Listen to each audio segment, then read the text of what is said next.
सुखविंदर, जहां तक मैं तुम्हें समझता हूं तुम एक अच्छे लड़के हो, लेकिन तुमने ऐसा क्यों किया? जानते हो, आज तुम्हारी वजह से रश्मि ने आत्महत्या करने की कोशिश की। क्या? रश्मि ने? हाँ, वो तुम्हें दिलो जान से चाहती है। तुम्हारे बिना शायद जी भी नहीं पाएगी। और एक बात बता देता हूं, मेरी बहन की खुशी मेरी जिंदगी से भी ज्यादा अजीज है। उसकी जिंदगी में जहर घुलने वाले को मैं जिंदा नहीं छोड़ूंगा। आप मुझे गलत मत समझिए देवराज भैया, मैंने रश्मि को झूठ बोला था कि मैं उससे प्यार नहीं करता।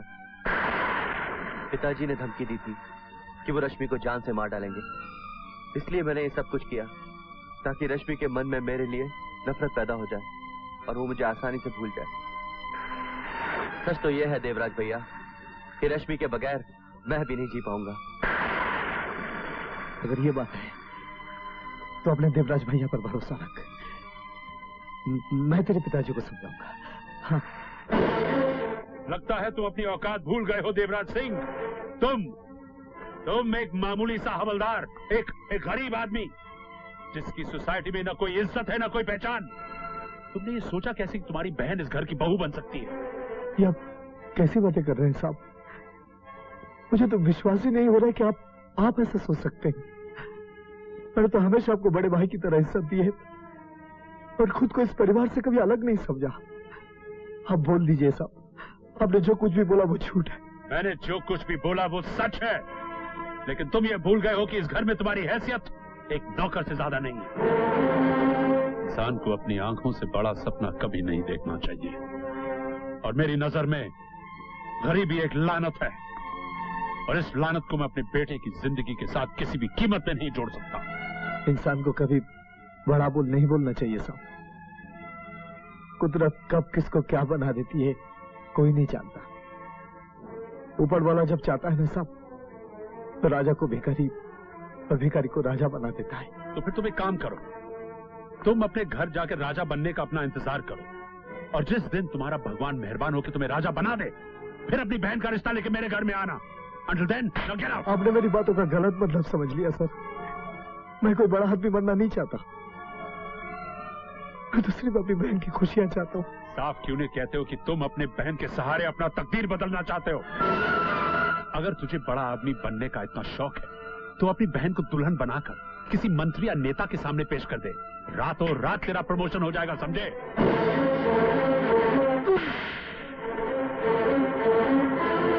मेरी बहन के लिए तेरी जबान पर ऐसे गंदे शब्द आए कैसे? मैं तुझे जान से मार दूंगा।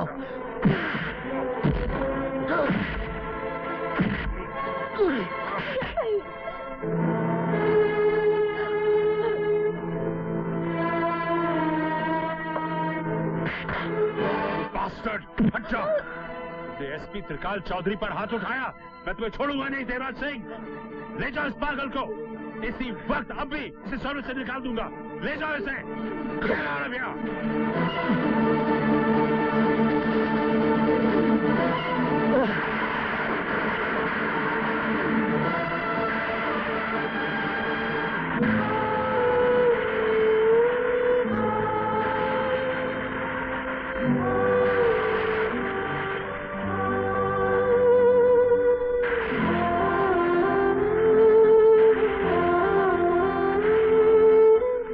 जो कुछ भी हुआ है उसकी जिम्मेदार मैं हूँ भैया।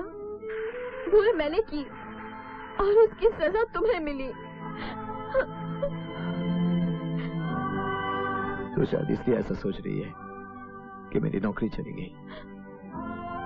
अरे पगली, नौकरी चली गई तो क्या हुआ? अब भी इन बाजू में इतनी ताकत है कि मेहनत मजदूरी करके इस परिवार को चला सकता हूं। लेकिन दुख की बात तो यह है कि मैं तेरे लिए खुशियां लाने गया था, खाली हाथ वापस आ गया। फिर भी तू मायूस नहीं होना, तेरा प्यार तुझे जरूर मिलेगा। मैं तेरी शादी इंदर से कराऊंगा। ये नामुमकिन है। इंदर मुझसे बगावत करके भी देवराज की बहन के साथ शादी नहीं कर सकता, क्योंकि उसके पहले मैं देवराज का खेल खत्म कर दूंगा। तुम सब वही करो जो मैं कहता हूं। Yes sir.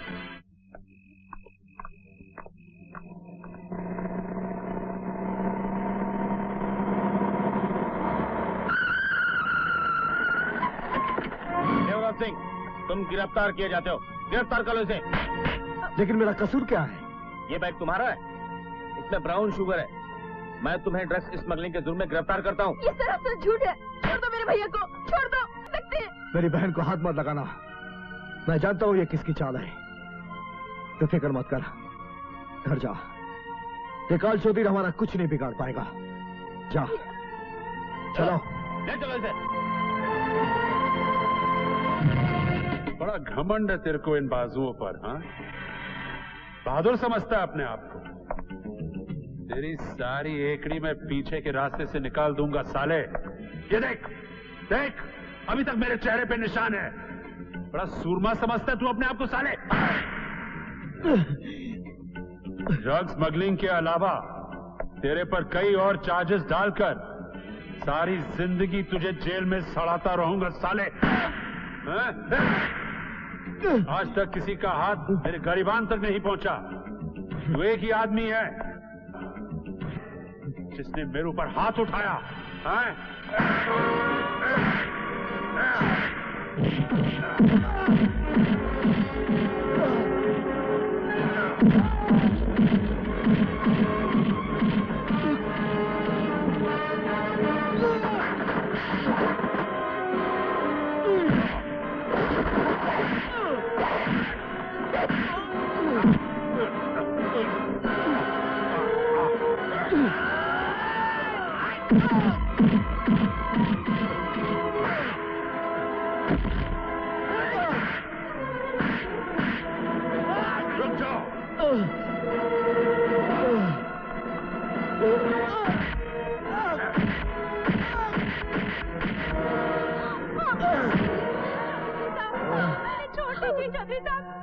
मैं आपके आगे हाथ जोड़ती हूँ, आपके पैर पड़ती हूँ।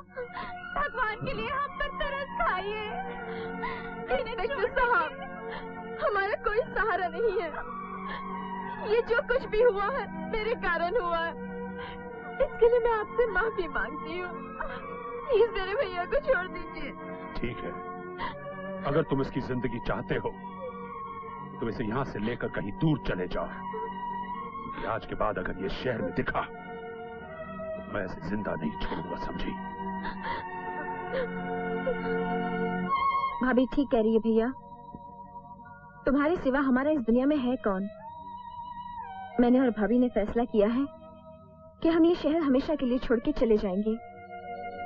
तुम लोग चाहती हो कि त्रिकाल चौधरी के डर से हम घर बार शहर छोड़कर चले जाएं? ऐसा कभी नहीं होगा, कभी नहीं। प्लीज भैया, मेरी बात मान लीजिए। आपको मेरी कसम।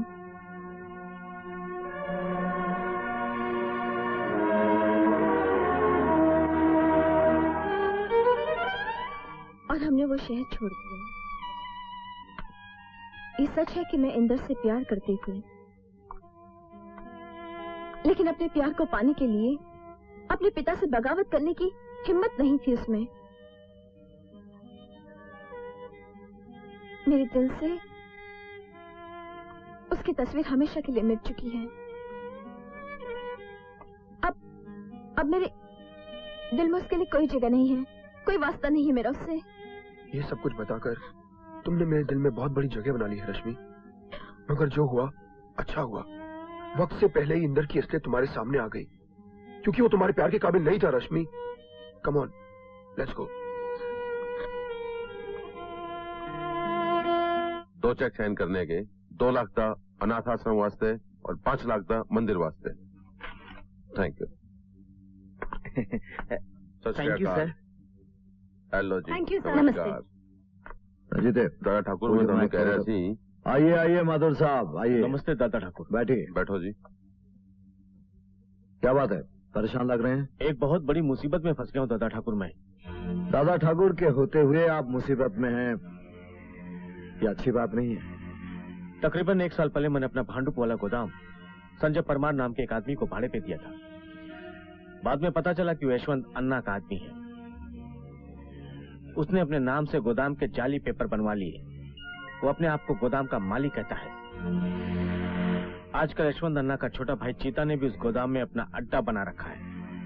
मैं कोर्ट कचहरी के चक्कर में पड़ना नहीं चाहता। आप फिक्र मत कीजिए, 24 घंटे के अंदर आपका गोदाम खाली हो जाएगा। बहुत बहुत धन्यवाद दादा ठाकुर, बहुत बहुत धन्यवाद आपका।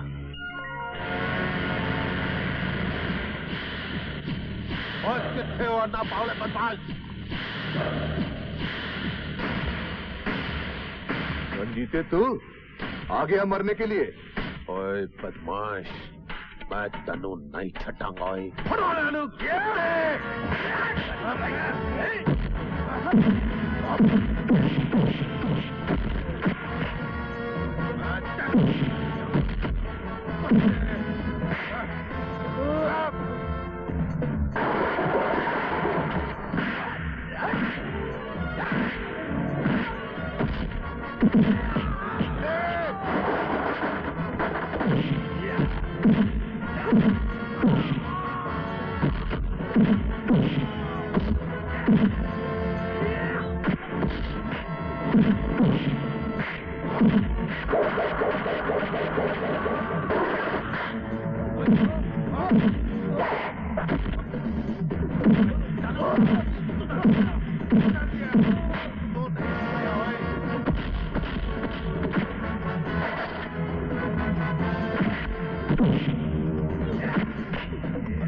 दादा ठाकुर कुत्ते का पुत्र।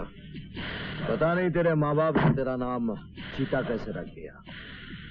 तू तो मुझे भौंकने वाला जानवर लगता है। रंजिते, ये पट्टा इसके गले में बांध दो। और कुत्ते, वो अपनी औकात ही जाने का निकला।